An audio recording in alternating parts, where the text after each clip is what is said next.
तो दोस्तों कहते हैं कि इंसान की असली खूबसूरती उसके दिल से होती है। लेकिन बहुत ज़्यादा अफसोस की बात है कि आज की तारीख पर भी लोग इंसान का चेहरा देखकर फैसला करते हैं। तो उसी प्रकार से आज की हमारी कहानी भी कुछ इसी प्रकार की है। एक ऐसी लड़की की है जिसे काले रंग की वजह से दुनिया ठुकरा देती है। उसके अपने ही उसे बहुत ज़्यादा परेशान करते हैं, हर वक्त उसे ताने देते हैं। लेकिन दोस्तों कहते हैं ना, वक्त बदलते देर नहीं लगती। तो शुरू करते हैं आज की कहानी। कहानी शुरू करने से पहले आपका हमारे डायरी ऑफ लाइफ चैनल पर स्वागत है। अगर अभी तक आपने हमारे चैनल को लाइक और सब्सक्राइब नहीं किया है तो प्लीज़ फटाफट जाकर चैनल को लाइक और सब्सक्राइब जरूर करें एंड बेल आइकन का बटन जरूर दबाएं। तो शुरू करते हैं आज की कहानी। तो दोस्तों आज की हमारी कहानी सिया नाम की एक लड़की की है जिसे काले रंग की वजह से उसके परिवार वाले उसे बहुत ही ज़्यादा परेशान और उसे जलील करते हैं। उसकी आंखों में एक अजीब सी गहराई थी जिसे वो किसी को कुछ बयां करना चाहती थी। लेकिन हालांकि उसके हालात, उसकी परेशानियां सुनने वाला उसके घर में कोई भी अपना नहीं था। उसकी सौतेली माँ ही उसे बहुत ज़्यादा परेशान करती, उसे जलील करती। उसकी बहनें जो थी उसके काले रंग का मजाक उड़ाती। लेकिन सिया हमेशा इन सारी बातों को चुपचाप सह लेती क्योंकि वह अपने पिता की पहली पत्नी की बेटी थी जिसकी माँ कुछ बीमारी के कारण इस दुनिया से चल बसी थी। उसके बाद सिया के पिता ने दूसरी शादी कर ली। लेकिन कहते हैं ना कि जितना भी कर ले दूसरी माँ कभी सगी नहीं बन सकती। सौतेली माँ अक्सर सौतेला व्यवहार ही करती है। तो सिया के साथ भी कुछ ऐसा ही हो रहा था। सौतेली माँ दिन भर उससे घर के कामकाज करवाती।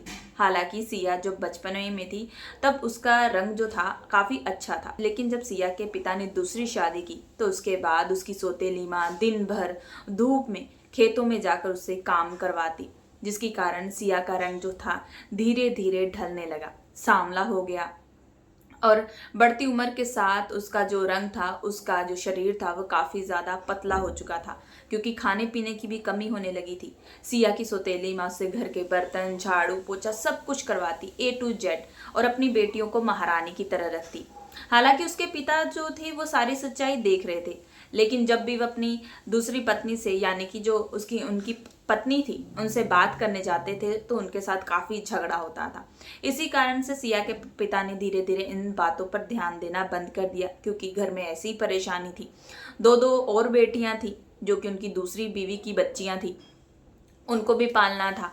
और तीनों की तीनों लड़कियां थी, कोई लड़का नहीं था जो आगे चल के उन्हें संभाल सके, उनकी मदद कर सके। ठीक है, तो इसी वजह से सिया के पिता ज़्यादातर खेती बाड़ी में काम करने में बिजी रहते, लोगों का काम करते जिससे थोड़े दो पैसे उनके घर में आ सके। लेकिन सिया की जो सौतेली माँ थी इसी बात का फ़ायदा उठाने लगी। वो कहने लगी कि मैं इस लड़की को तो पढ़ाऊंगी नहीं। इसी वजह से उन्होंने उसकी पढ़ाई बंद कर दी और जितना हो सके घर के काम काजों में ही डाल दिया। लेकिन सिया जितना भी काम कर ले, उसकी सौतेली माँ कभी भी उससे एक लफ्ज़ प्यार से बात नहीं करती थी। और यही सिया को बहुत ज़्यादा दुखता था कि मैं कितना भी कर लूँ, कितना भी माँ को खुश रखने की कोशिश कर लूँ, लेकिन मेरी जो सौतेली माँ है वो कभी मुझे अपनाने को तैयार नहीं है। आखिर कैसे अपनाती, क्योंकि सौतेली माँ कभी भी दूसरे के बच्चों को अपना नहीं सकती। और ये बात तो दोस्तों आप लोग अच्छे से जानते ही हैं। उसी प्रकार सिया के साथ ये सब कुछ होता था। सिया चुपचाप घर में ये सब बर्दाश्त करती, किसी को कुछ कहती ना, क्योंकि किसी को कहने के लिए कोई था भी नहीं जिसको वो बताती, अपने दिल के हालचाल बताती या अपनी परेशानी बताती। कोई भी सुनने वाला नहीं था। उसकी माँ से काम कराती और उसकी जो सौतेली बहनें थी वो भी उसका मजाक उड़ाती क्योंकि दिन भर तो सिया ही का घर का काम करती थी और वो लोग महारानियों की तरह बैठी रहती थी। तो जो उनका जो रंग था थोड़ा सा सिया से बेटर था, जिसकी वजह से वो अक्सर सिया का मजाक उड़ाती। हालांकि सिया कई बार सोचती, आखिर मुझ में कमी क्या है? एक रंग की वजह से मुझे इस तरीके से जलील किया जा रहा है। क्या रंग ही इंसान की असली पहचान होता है?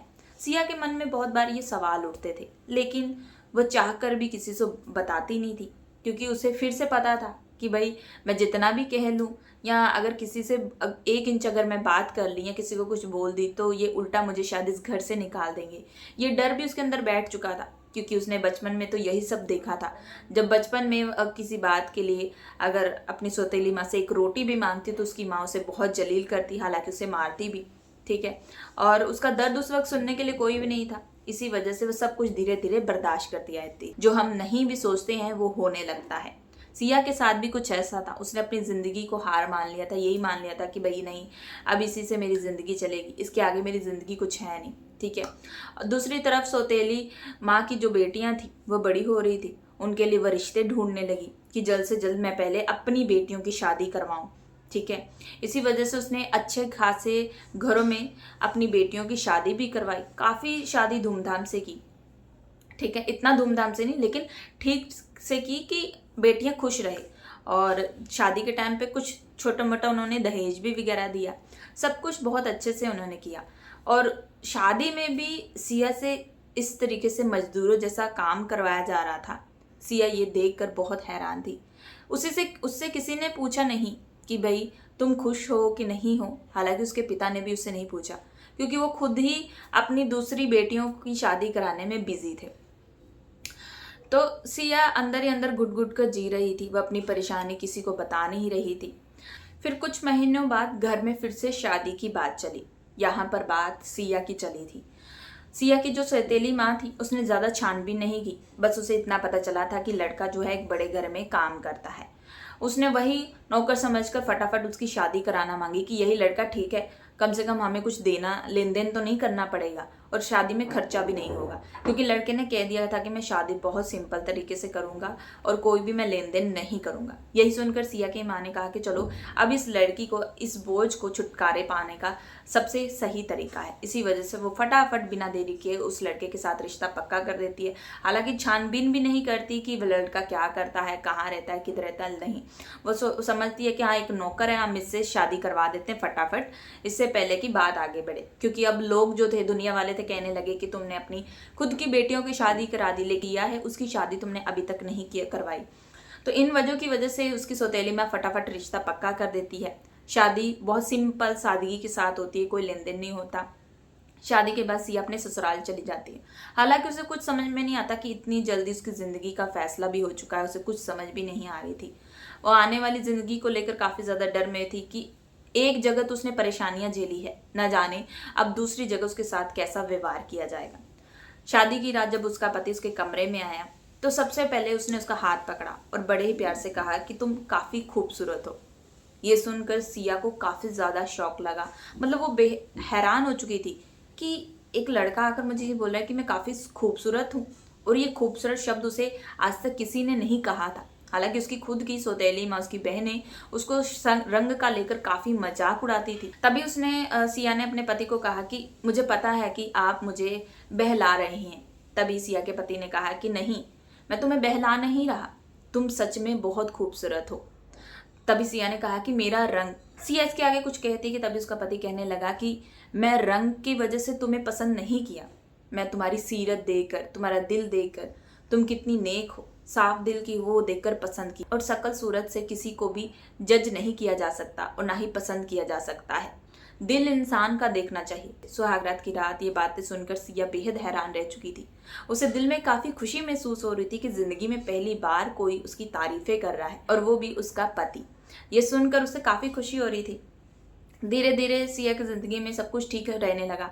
हालांकि इतना पैसा नहीं था, गरीबी थी, लेकिन धीरे धीरे उसकी जिंदगी में बदलाव आने लगा। जो प्यार उसे कभी भी अपने खुद के घर में नहीं मिला, वो अपने पति के घर पर मिला।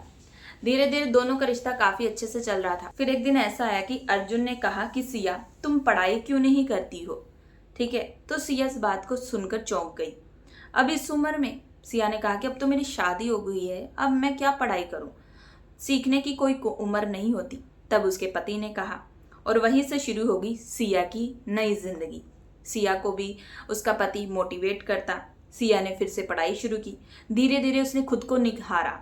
जो लड़की कभी आईने से डरती थी, क्योंकि जब उसको बचपन में काले रंग की वजह से परेशान किया जाता, टॉर्चर करते, उसे जलील करते से, तो सिया ने शीशा देखना ही बंद कर दिया था कि मैं अपना चेहरा कभी नहीं देखूंगी। लेकिन अब से सिया ने अपने आप को देखना शुरू किया। वह आईने में खुद को देखकर मुस्कुराने लगती। कुछ सालों बाद वही सिया एक स्कूल में टीचर बन गई। बच्चे उसे बहुत पसंद करते थे, क्योंकि वह सिर्फ पढ़ाती नहीं थी बल्कि दिल से समझाती भी थी। जो बच्चे अच्छे से समझ लेते थे और काफ़ी ज़्यादा एग्ज़ाम में टॉप भी हासिल कर रहे थे। एक दिन उसी शहर में एक बड़ा फंक्शन था जहां सिया को बेस्ट टीचर अवार्ड मिला। जहां वो स्टेज पर गई तो सामने बैठे लोगों में से उसे कुछ निहार कर देखने लगे, क्योंकि वहां पर बैठे कोई और लोग नहीं थे बल्कि उसकी सौतेली माँ थी और उसकी बहनें थी। उनकी आंखों में हैरानी थी। सिया ने माइक लिया और कहा, आज जो मैं हूँ वो मेरी मेहनत और मेरे पति की वजह से है। वो थोड़ी रुकी और हिचकिचाई, लेकिन एक और वजह है। वो लोग जिन्होंने मुझे कभी स्वीकार नहीं किया था, मेरे काले रंग का मजाक उड़ाया, उन्होंने भी मुझे अंदर ही अंदर मजबूत बनाया था। इस बात को सुनकर हॉल में पूरी तालियां बजने उठी। उसकी सौतेली माँ की आंखें झुक गई। शायद उन्हें भी अब अपनी गलती का एहसास हो चुका था। तो दोस्तों, इस कहानी से हमें ये सीख मिलती है कि खूबसूरती रंग से नहीं बल्कि आत्मविश्वास और दिल से होती है। सही इंसान आपकी जिंदगी बदल देता है। और सबसे जरूरी, खुद को कभी भी कम मत समझना, क्योंकि जो लोग आपको ठुकराते हैं कल वही लोग आपकी सफलता पर तालियां बजाते हैं। तो दोस्तों, ये थी आज की प्यारी सी कहानी। उम्मीद करते हैं ये कहानी पसंद आई होगी। तो मिलते हैं नेक्स्ट कहानी में।